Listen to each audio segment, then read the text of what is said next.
پھر کہتے ہیں ہمارے جوان بھی تو شہید ہو رہے ہیں. او بابا تیرے جوانوں نے پیٹی اسی لیے باندھی ہے, تنخواہ اسی کے لے رہے ہیں کہ اس نے ملک کی سلامتی کے لیے لڑنا ہے. تم اپنے خون کا میرے اوپر کیا احسان ڈالتے ہو؟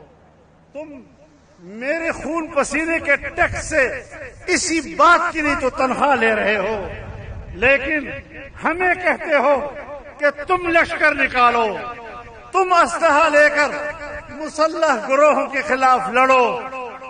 میں نے کوئی تنخواہ نہیں لی, میں کوئی لشکر نہیں بناؤں گا.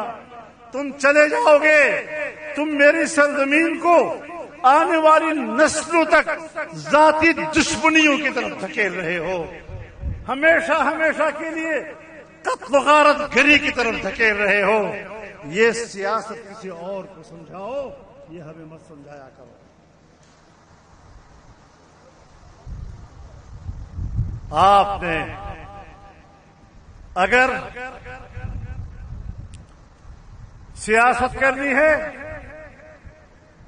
تو وردی اتار کر آئیے, الیکشن میں حصہ لیجیے, پتہ چل جائے گا کہ وردی والے کو لوگ کیا ووٹ دیتے ہیں.